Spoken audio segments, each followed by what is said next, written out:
friend, pull up a chair. Let's talk about courage. Not the kind we celebrate in movies with superheroes and special effects. I mean everyday courage. The kind that sneaks up on you. The kind you don't even know you have until something or someone demands it. Let me take you back to the church I grew up in. Small town, Southern Ohio, nothing fancy. There was wood paneling straight from the 70s. A center aisle that made you feel like you were on parade anytime you walked in it. And a piano that was a little out of tune, but played with deep devotion by someone who'd, learned by ear. It smelled like old bulletins and pot-like dinners. It was home. Right above the altar was a framed image of Jesus, the Warner Solomon version. You've probably seen it. Pale skin, flowing hair, and possibly gentle eyes. Jesus looked kind and soft and safe. And as a kid, I loved that picture. That Jesus seemed like someone who would pat you on the head and tell you everything's going to be okay. But one Sunday, when I came home from college, I walked into that sanctuary and the picture was gone, replaced by a big golden cross. I remember feeling jarred, betrayed even. Why take down that comforting image of Jesus and replace it with a symbol of torture? Why swap gentleness for violence? But I get it now.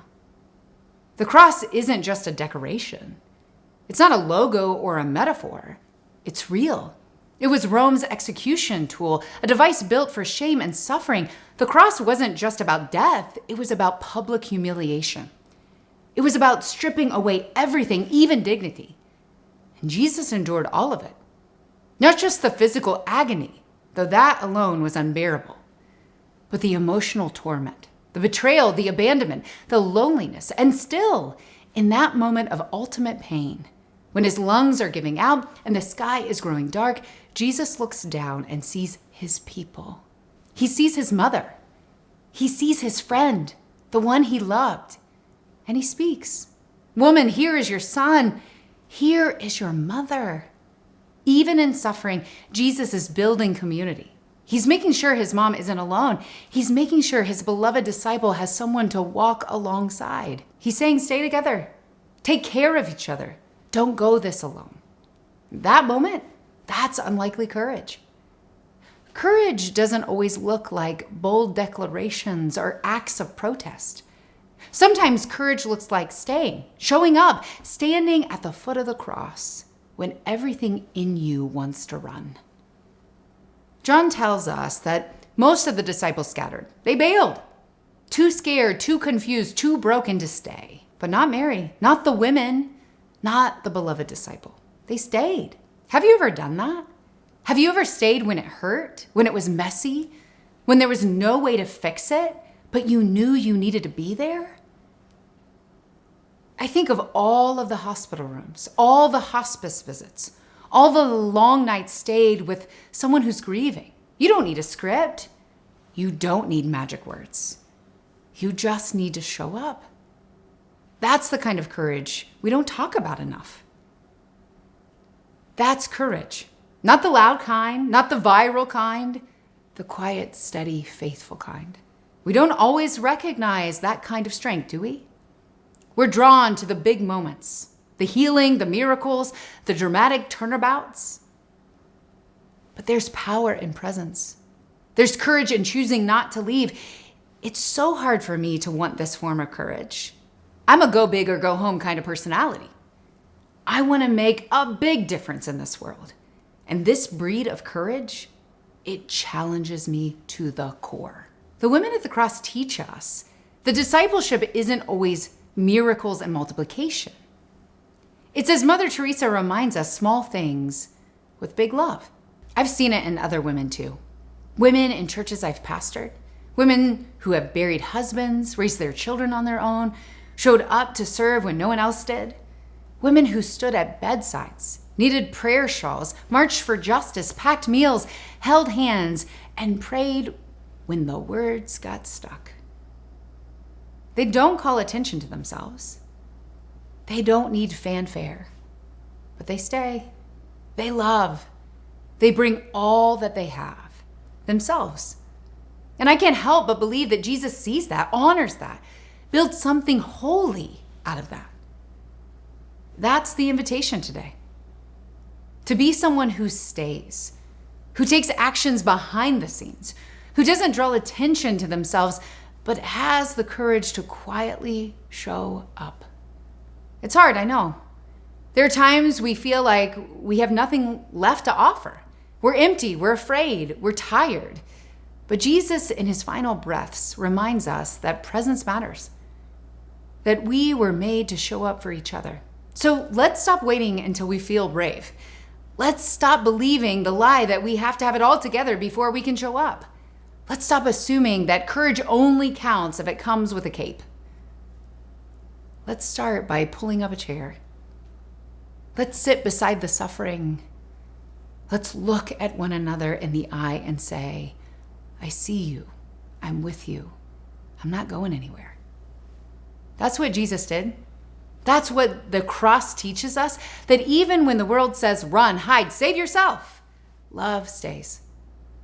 That kind of courage might seem unlikely, but it's exactly what we're called to.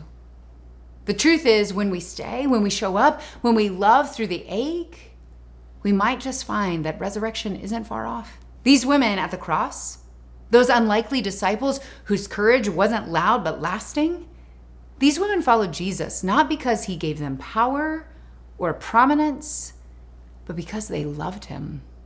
Their faith wasn't transactional. It wasn't about what they could gain. It was personal, deeply woven into the fabric of their lives. For them, staying wasn't a strategy. It wasn't about optics. It wasn't even about hope for some miracle to come. Staying was the only response that made sense. They had walked with him, listened to him, been seen and healed and lifted by him.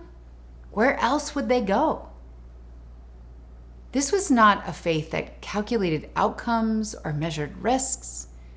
It was the kind of faith that could not be torn away by fear or scandal or even the brutality of a Roman cross. Their connection to Jesus was deep-hearted, soul-rooted. He had given them back their names, their purpose, their dignity. Abandoning him and his suffering would have meant abandoning themselves. Jesus, dying, bleeding, gasping, still chose to love and return. He looked down and knit together a new family. He created a community not based on bloodline or legal ties, but on commitment, compassion, and care. Woman, here is your son. Son, here is your mother. Those words weren't just tender last words.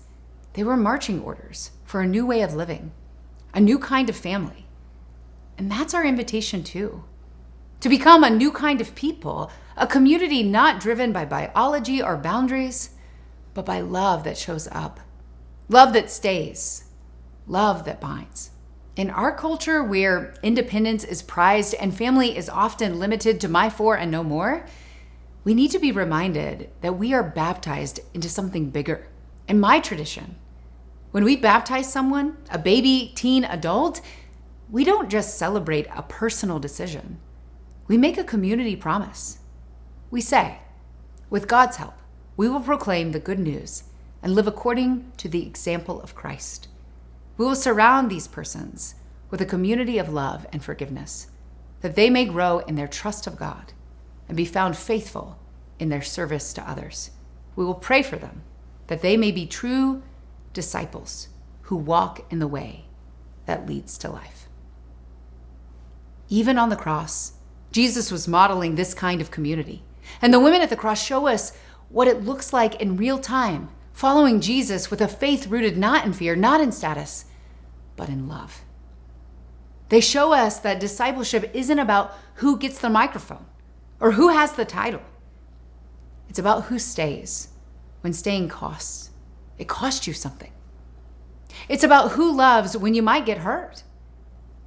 That kind of courage Jesus honors. Following Jesus means showing up when things fall apart and when they overflow with joy. It looks like casseroles and comfort. It looks like advocacy and action.